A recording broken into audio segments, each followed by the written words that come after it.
Welcome to Season 3 of the Retail Tea Break podcast. My name is Melissa Moore, the Retail Advisor, and each week I'll be joined by industry experts, retailers and product creators to decode the myths, share knowledge and give you an insight into the industry. So grab your cup of tea, sit back, relax and listen in to Season 3 of the Retail Tea Break podcast. So today's episode of the Retail Tea Break podcast is the second episode brought to you in collaboration with Salesforce. Once again, I'm joined by three very special guests, and this week to talk about loyalty, gaining and maintaining those customers. So again, Jennie McGinn is with us, who's head of e-commerce for Lifestyle Sports, Paul Gillart, Chief Operations Officer at the Skingredients, and Gurpreet, Kaur, Director of Retail Solutions and Strategy at Salesforce. I'm delighted to have the three of you with me again. So, as we go into this kind of second special episode, the thoughts of retailers gathering all our information as consumers, I have to say, do make some people feel a little bit uneasy. But is that because retailers are asking for too much data in their kind of seeking out and wanting the loyalty with us? Is it that they're actually just collecting the wrong data altogether? Or is it actually, as consumers, we just don't trust them? Really interesting question. And I think it's a combination of those things if you're not using the data correctly, right? So we know from our Salesforce data and data that's external from Salesforce as well, a large number of consumers are actually willing to give you their personal data if it means better service. I've spoken about this before. And we want personalized offers. We want you as a retailer to understand us as consumers, and we want to be able to provide that as a retailer as well. And trust is key, but trust comes through thousands of small words, actions, thoughts, intentions, and it takes time. So gathering that data is not enough. If you gather that data and you do nothing with it, the trust is gone. You've already kind of taken a step backwards. And as I said, we're happy to give data as consumers if it benefits us in some way. Now, there's different types of data. So there's first-party data, which many of us are really familiar with.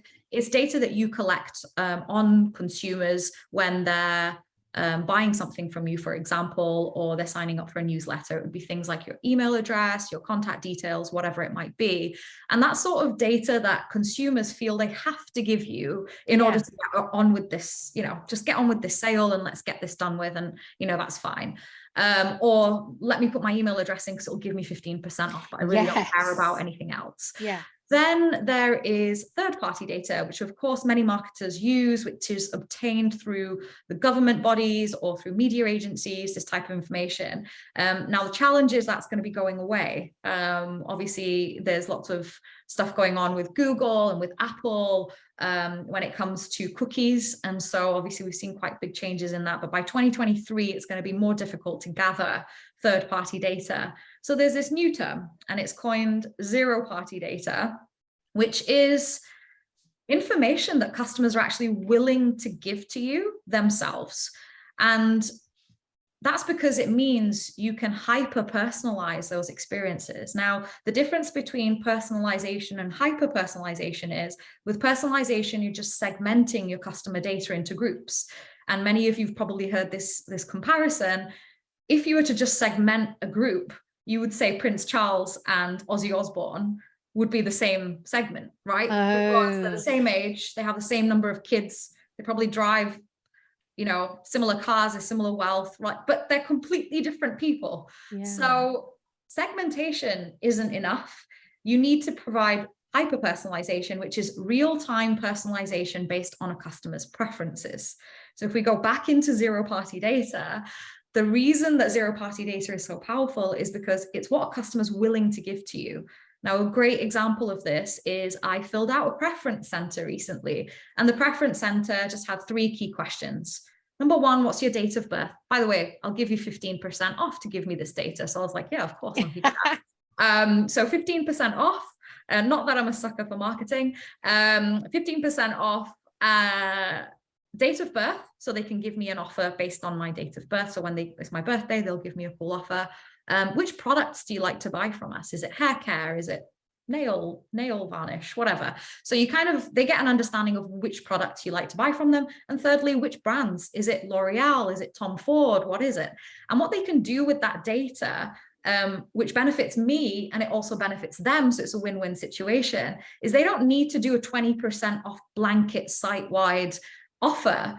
They can say, okay, G really likes L'Oreal and she likes L'Oreal hair care. So we're going to provide her with an offer so she feels loved, she feels hugs from our company, and we don't actually have to discount everything. She'll probably more likely buy other stuff at the same time, but she gets those products that she loves the most from us. So that's what the power of zero-party data is, and the power of hyper-personalization.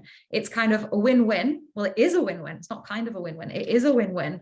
But it's not that as a consumer, I'd feel uneasy about them having that data, because I can see the results instantaneously. And that's a key thing we're seeing now, is that customers want to see loyalty or offers or rewards instantly. They don't want to wait.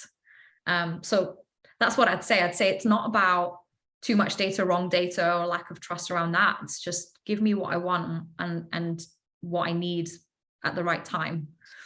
It sounds so beneficial to both the retailer and the consumer. It, as usual, begs the question, why on earth haven't we been doing this for the last 2 years? And I suppose the answer, I presume, is that some have quietly and doing it really well. And actually the rest of retail has just done what they always do, without kind of going back and looking at it. And actually, Jennie, it brings me to a point that I know we were discussing before this episode, that you were telling me that in order to propel forward and to really soak up the loyalty aspects that so many retailers are looking at, that lifestyle sports has gone back to basics, which I think is to be commended, because you've done it for the right reasons.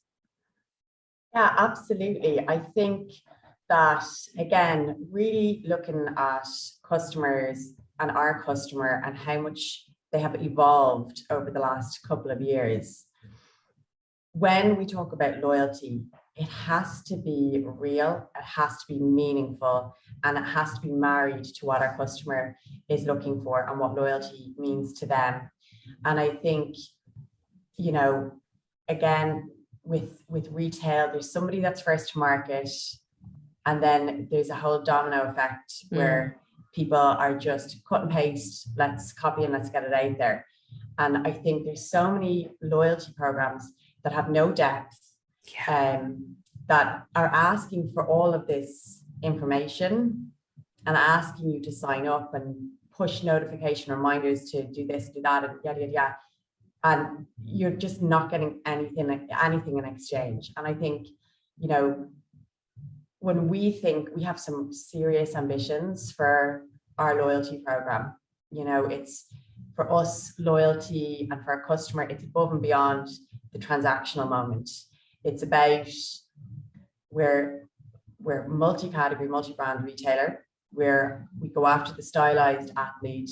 We stand for premium, and we stand for offering the right value at the right time, but it's part of an ecosystem.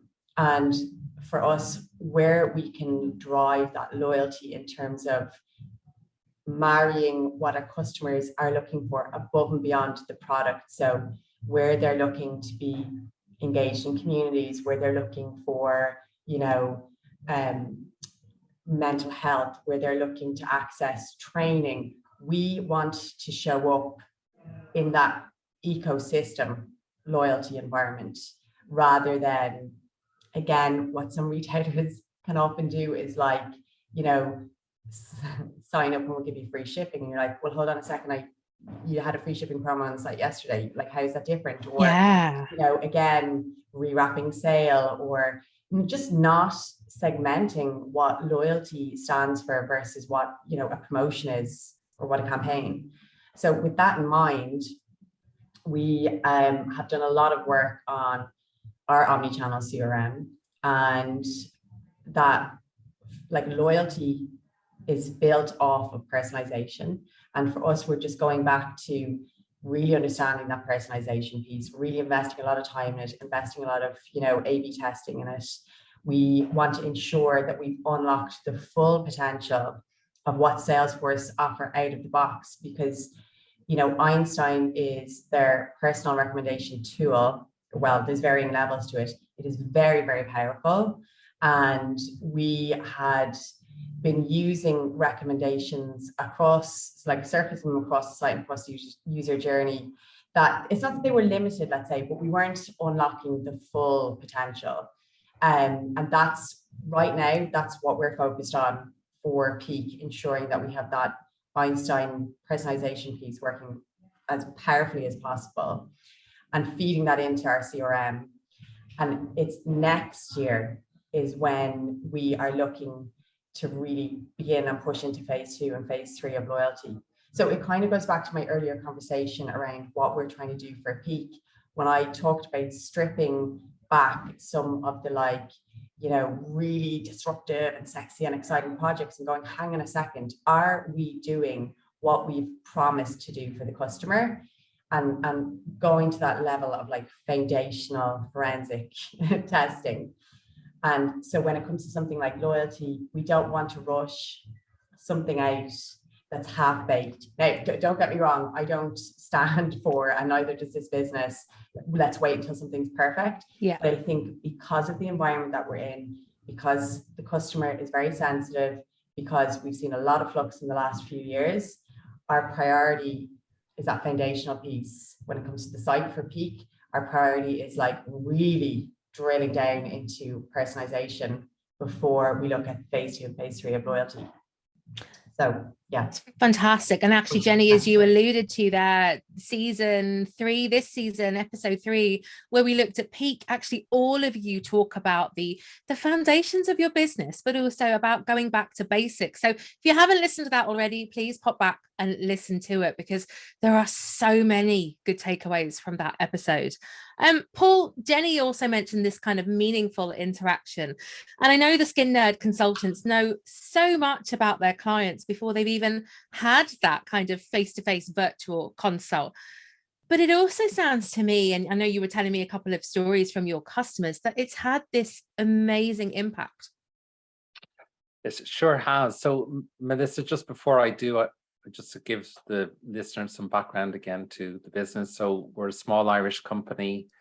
We do virtual online skin consults in the Skin Nerd. We are a hub of information on skincare. We sell over 50 brands on our website, and we also have our own brand called Skingredients as well, which we sell in over 300 retailers. So the business was set up in 2017 by Jennifer Rock, an award-winning dermafacialist, author and presenter, an amazing individual who has such a deep and fantastic knowledge of the skincare sector. And one of the things Jennifer identified way back in 2017 was the need for a virtual online skin consult. This was pre-COVID. This was pre anyone even thinking that this idea would work. And many of the brands that we sell on our website require someone to have seen a facialist before it can be sold to them, because they have active ingredients. So when Jennifer approached brands, even back then, it was no one's done this before. And then we brought them through the process and said, look, this is how we do an online skin consult. And we immediately got some brands to sign up that would never have allowed to be sold online before. And kind of the reason we have behind that, if I take you through the steps of a virtual online skin consult, when you sign up for a virtual online skin consult, it's going to be a 30-minute session. You pay €50 for the consult. And then we ask you to fill in a form for us. And in that form is a lot of information about your background, your skincare routines, what products you use today, what you eat, what type of things, what could be behind everything that you have in skincare. And within that, there is, yes, a lot of information that we have and we need to analyze. So we have a number of people who do virtual online skin consults. They're senior facialists who come into us. They go through several weeks of training along with us before they speak to a client. So they have a really deep knowledge as well as skincare. So they will understand everything that's come in this form. They will look at photos that have been brought in. Wow. They look at all this information before they talk to you as an individual about your own skincare. So they will really have made a go to understand that, and then they'll ask you a set of questions on the call and bring you through a routine. We find people come to us, various reasons, but I'll give you 3 examples. One, they hit a certain age point where they just go, I got to do something about my skincare. 2, they've been online and they've got 10-step recommendations, 20-step recommendations for skincare, and the amount of information that's just been given to them, they don't know what to do. And then the 3rd reason would be that they have something related to a skin condition or something that's just happened to them and they don't know what to do about it. So when they come to us and we have all that information, we can then give the best advice we can in that 30 minutes to somebody on a call.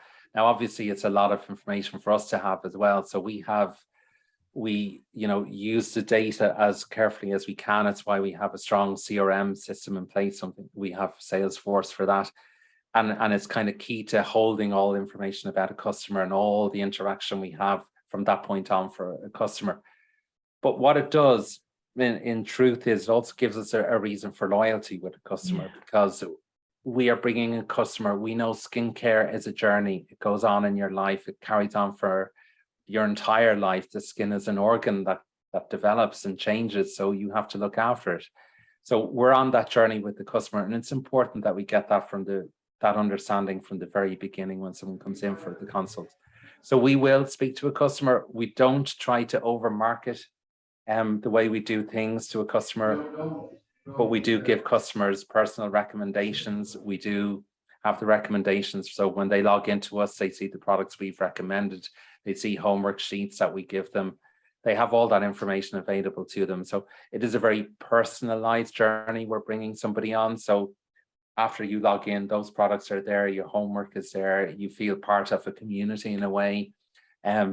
For us, when we look at loyalty, for us, the key thing, it's not so much just always giving offers out to a customer, but we do things like events for people who've had a consult. So we'll invite people to a virtual online event. We will give prizes away. We'll give gift boxes away within that event, or we'll even have a physical event where we'll meet in a certain location and meet our clients and speak to them. And it's, all those occasions are wonderful to see the impact that you have in this industry in someone's life when people come up to you and give you that feedback that you've made an impact on their skin, that they feel different for the impact that it has. For many people, without realizing, even a small spot on your face can just seem so much bigger than it really is to you. But when someone has a condition, or somebody once, not feeling confident in their own skin, and they come to you and you give them the information they need and the knowledge, and they see changes in their skin, they feel a million times better for it. And then, you get that feedback as well. And it's personally satisfying to do so, but it's great to see that we're on that journey with them, and they do stick with you then along the way as well. Oh, it sounds like such an important journey as well, as you say, Paul. Like it's so personal, skincare. So it's lovely to know that you're being nurtured and taken care of when you come to the Skin Nerd and to the team there. And by the sounds of it, then you've got these consumers with you for an awful long time, because you've really embraced them. And actually, as kind of Paul was alluded to there, consumers have these varying needs. They've got different wants, they've got different desires, or I suppose outcomes that they're looking for. But also there are so many different types of, I suppose, loyalty programs to almost meet the consumer in that respect. What kind of loyalty programs are there? I mean, take us through it. I can think of a few, but you're certainly the expert on this. How are retailers capturing information when it comes to loyalty programs? Ooh. That's Big a small question. Okay, so what we know, and I think we've sort of touched upon it, is that simply creating a loyalty program just doesn't work. It needs to be connected so that personalization can occur. And also you need to figure out as a retailer which perks and which benefits will actually encourage your shoppers to join the program, but also keep them coming back. Yeah. So the idea of a loyalty program is, of course, longevity, it's relationships, it's lifetime value. And Sephora does a really great job of this. Their loyalty program is really famous. So they have all the different parts of a loyalty program that you could have. They have experiential rewards, they have samples, so people want freebies, they have savings for people who want transactional rewards in that sort of space. And then they also, I think at a point allowed you to donate to charity, so towards like Black Lives Matter charity, for example. So they sort of touched everything. Now, the way that we can categorize loyalty programs is rational and emotional. And in many cases, they have to be both, because you can act loyal, but it's different to feel loyal. So people will really remember how you make them feel. Of course, this is a very famous quote, but you know, you need to be able to put that into the loyalty program too. So it's both about transactional, but also about being emotional and connecting on both sides. So if we look at transactional or rational, it's discounts, it's rewards, it's freebies, it's these sort of things that can increase spend, increase frequency, and build that sort of lifetime value where people just keep coming back. However, then there's the emotional side, which is they want to be understood as consumers. They want to connect with you. And this is done through exclusivity, engagement, satisfaction. So Paul touched upon that as well with Skin Nerd, where they've done these in-store events or digital events. That's that exclusivity coming into play, really touching that emotional side. And as he mentioned as well, it's around making people feel really good about themselves and their own skin. And actually, you can play on both rational and emotional throughout the customer journey. So you could bring them in, drive them in at the beginning with a reward, 15% to sign up or whatever. Then you gather data, so you can do that preference center piece that I mentioned earlier. You can start to understand your customers, fill out a profile. That's that sort of data collection. And then off the back of that, you can start to build emotional connections with your shoppers, provide them with exclusive offers or events or whatever it might be. And then you can go back around again. So you go towards sort of hyper-personalized service as well, and then going back to another reward when it's your birthday or whatever. So you can kind of keep going around this loop, getting more data, understanding your customer better, and then providing more personalized offers and exclusivity. And shoppers are actually willing to work for their benefits as well. They're happy to earn points in new ways, whether it's taking actions like sharing on social media or filling out reviews or their profiles, and they're happy to get rewards for those things. But they're also happy to share their information. So working again, rather than an action, it's sort of just sharing some information such as style preferences, sizes, products, as I mentioned earlier. So yeah, there's lots of different ways. There's also gamification. Starbucks does a really good job of that. Exclusivity, Nike does a really good job of that. So there's just so much you can do. And just lastly, one of the key things I've seen is that even if you're doing all of these things, there's some loyalty programs out there that are absolutely incredible. And they offer everything I've just spoken about. But people don't know, like even members. I'm a member of one said loyalty program, and I didn't even know the benefits that I was getting until I had to do a customer meeting. And I was like, oh, let me research this specific retailer. And I was like, oh, I didn't realize I was this tier, and I didn't realize I had all these benefits. And so it's like adoption or scanning your card when you're going into the shop. All these things are really important. So one of the biggest gaps isn't what people are or what businesses are actually providing in terms of their loyalty program. It's actually adoption as well. That's incredible. And I would say there's plenty of retailers, and even forget that, plenty of consumers listening that probably feel the same, that we're joined up, or we've been part of so many different loyalty programs. We've no idea how to use the points, spend the money, get the offers, or as you said, the different layers of exclusivity because you're so loyal to brand. And actually, Jennie, picking up on that then, what's been the impact on the various channels for lifestyle sports when it comes to just gathering all this information? How are you then either trying to reach out to the different segments, these different consumers, through all your channels that you use? And apologies there, good old tech. I've managed to mute you. Welcome to Zoom, everyone, in 2022.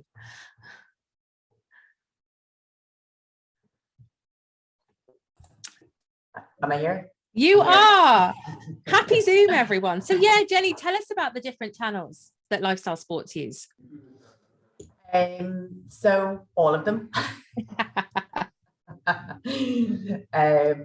No, so, our target, our sweet spot target customer is, like relatively younger. So like, obviously all of the social media channels, TikTok, obviously coming as a front runner thick and fast. The physical store, the online store, email, customer service, we're active obviously across all of them. I think it's so interesting as well when you're in the sportswear space, because there's such clear examples of like when, data fails, when personalization doesn't work. If I cannot understand that a female shopper has come and bought 2 pairs of performance leggings in the last year, and I try and send another email about a pair of performance leggings, or her recommenders, the rules are around leggings between a certain price point, it's like, this person, we need to try and sell them the matching high impact sports bra, or we need to look at, are they potentially, because of the data that we've collected, are they potentially training for the Dublin Marathon? Are they interested in hiking? We know that she probably doesn't need a new pair of performance leggings for another 6 to 12 months. So let's give her something that is relevant. Let's not send her an email about the latest Man United jersey. It's because we serve, so many different categories and concepts. When data is not collected and not utilized efficiently, it can go so wrong. Well, unsubscribe is what I'm thinking. It's the automatically, they don't know me, they don't care about me. You click that unsubscribe button and they are gone.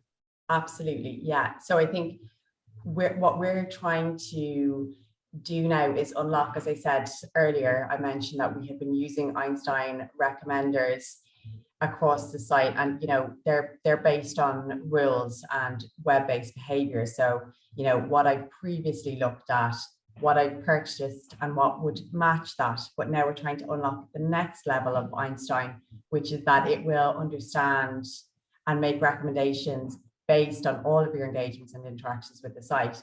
And then our job across CRM is to ensure that we're serving that personalized content across the channels that you engage with most. So it's not, a one size fits all leggings campaign that goes out in every channel. We know that this customer is much more engaged on Instagram or less engaged on email, et cetera, et cetera. So it, like all the points that were made earlier, there's so much data to collect online. And also like loyalty, there's so much that can be done with loyalty. Don't overcomplicate it. Just try and break down and drill down what you really need to understand about the customer to make that next interaction more meaningful, more valuable to the customer. You can get lost in a year's worth of data and still send the wrong email to the wrong customer group if you're not just trying to like break it down into like measurable, impactful steps. So yeah, sorry. No, I love that. And again, it's step by step. We've talked about basics, and actually this is really just step by step. Know what your next goal is as a business and reach that by reading the data. And actually, Paul, I believe from kind of listening to your customers' needs with the Skin Nerd, that it actually led to the creation of Skingredients. And then more recently, your new successful refillable range. That's it, Melissa.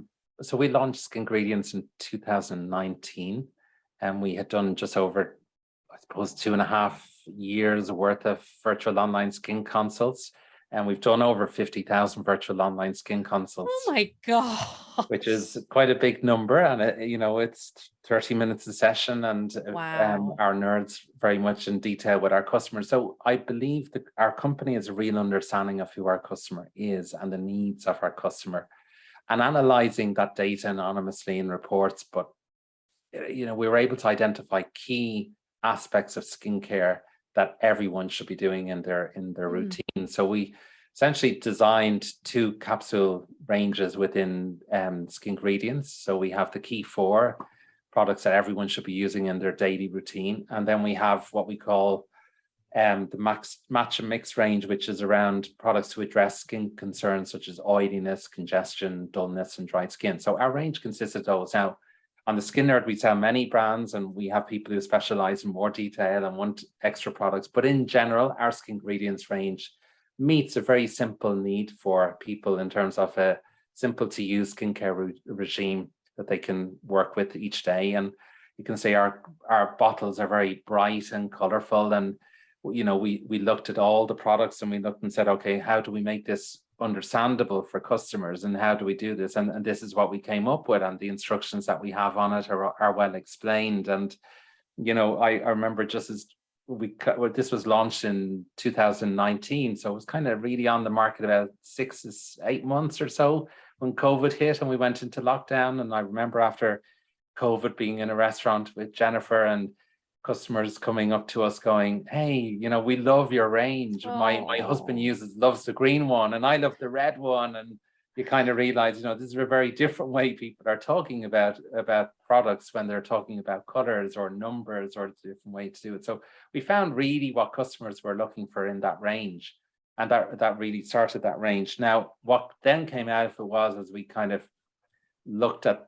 the products and spoke to customers and saw the way they were using the products, that there was a need to do something for the environment in this. Now, if you take, I mentioned in the previous episode to you that the size of this market is worth billions, 3 billion in the UK, over 160 million in Ireland.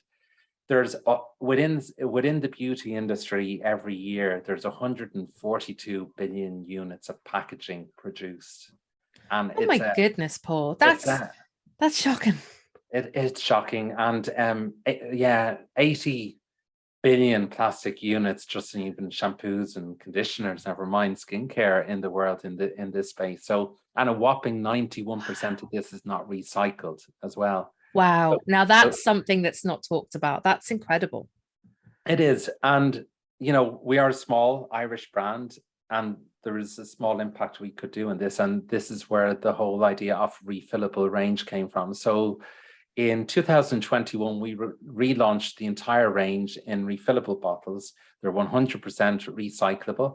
And it's part of our small step that we can make on this journey towards a bit more sustainability in the environment. It is small, and when you look at the size of the market, but we have measured and we do make an impact in the environment. But when we talk about loyalty, you know, as a producer of products and you sell into retailers, a lot of the questions are around, you know, how distant you then become to your product, to your customer, because you're going through another retailer. We are in over 300 retailers. So how do you give value for loyalty in that environment? But refillable packaging allows you to do that, because we're in a position to offer for our customers like a 5-6 euro difference in a bottle for them buying a refill versus buying a new product. It gives us a little data as well on the back end, in that we understand how many people are repurchasing our products. So the more refillable tubes that we sell, the better our understanding is of how many customers are purchasing within that environment who are loyal customers to us. So we do try and do loyalty through the product, in that we can give someone for a second purchase through a retailer and money off their product. So that's how we do it, and we understand that as well. That's so interesting, Paul, because again, I think sustainability almost sits in one corner and then loyalty sits in another when it comes to most retailers. I've never heard the two combined, but actually you've done it for the right reasons. It alludes to your values. The customer's obviously incredibly happy with it. And it's a really lovely story, you know, long term for the environment and for sustainability. So I definitely think you're to be applauded for that. And all of this, of course, on the back of, you read the data, you have incredibly loyal customers, and you're using that data to produce these new products, which is wonderful. So G, we've heard some really solid evidence from Jennie with Lifestyle Sports here, from Paul with the Skin Nerd and Skingredients. Really solid evidence about the strong, proper use of loyalty. Well, I suppose it still begs the question, and maybe this is because I've been talking to retailers that may not be as advanced or as far ahead as these two brands are, why do retailers find it such a challenge to introduce loyalty programs, to build a program? And if there's one of those listening and now they're a little bit intrigued by what they've heard, where should they start? So there's a few key things here. One of them is siloed strategy. So many businesses only think this is a marketing problem, right? They just think, obviously marketing own a loyalty strategy, but you actually need the whole company to be invested in a loyalty strategy. You need finance, accounting, operations, analytics, all the different teams to help boost that engagement and adoption. So that's one thing. The other piece is disparate data. So of course, there's data that's sat across lots of different systems within a business. And a loyalty program really needs to leverage those different sources in order to provide insights for a loyalty program. So the integration piece is, of course, really, really important. So we've got siloed strategy, disparate data, and then finally, inflexible technology. So a loyalty program needs to be flexible. You know, consumers change all the time, what their expectations are change all the time. And so you need to be able to customize your system. But a lot of businesses, they have legacy systems that are really difficult to shift. And so what happens is when you combine inflexibility, siloed data, disparate data, is that not many customers use your loyalty program. They don't see the value of it. They don't feel like it's personalized to them. And what that means is it's quite cyclical. As a business, no one sees the value. There's a low perceived value of that loyalty program within the business. And so if that's all combined together and actually your own business doesn't believe in the loyalty program, it's not going to mean that you're just not going to get anywhere. So of course, if we look at this, you know, customers are not going to receive those personalized offers, as I mentioned, the relevant offers, which is in turn going to increase the churn, or, you know, customers that are not really signing up, or they're not really doing very much with it. And so not seeing a return on investment is one of the reasons why businesses don't really tend to. So to summarize, if there's something that a business needs to do, it's of course put their data to work. So Jennie mentioned it earlier as well. It's just, you know, start small. You need to understand your customers. You don't need to do too much. You know, you just need to take what you can from that data and actually start to do something with it.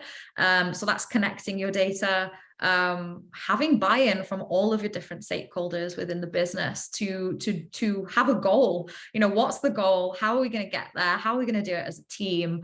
And then flexible technology is, of course, really important. You need to be able to shift and change and move with your customers and be able to provide that personalization.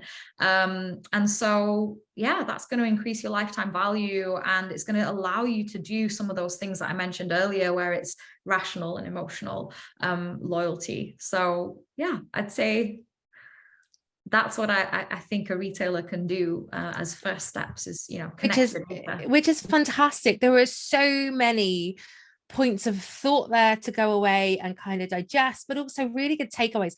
Practical, actually, step by step today really feels like the way forward. And again, comes back to knowing your customer. So I think loyalty has to start there, you know, whether it's what Jennie said about really going back to basics, understanding your proposition, or even, as Paul was alluded to, is just using that data, listening to your customer, and moving forward as the brands have there. I also want to point out, seeing as it's nearly, you know, Christmas, that if anyone is looking for any gifts, that, you know, pop along to your local Lifestyle Sports, or certainly Jennie will be quite happy if you pop online. And the same there with Paul. You know, not only Skingredients found all over the country, those beautiful, colourful bottles, but I'm sure that come January, when we've all eaten a bit too much and we're all feeling a bit groggy, that the ladies there, the consultants at the Skin Nerds, ladies and gentlemen, apologies, Paul, will be more than happy to help you. So definitely check out the two brands. All that's left for me to do today is to thank my three guests. I'm so grateful, both for this episode and episode 3 that went out earlier in this season. To Jennie McGinn, the head of e-commerce from Lifestyle Sports, Paul Gillart, Chief Operating Officer at the Skingredients, and to Gurpreet Kaur, Director of Retail Solutions and Strategy at Salesforce.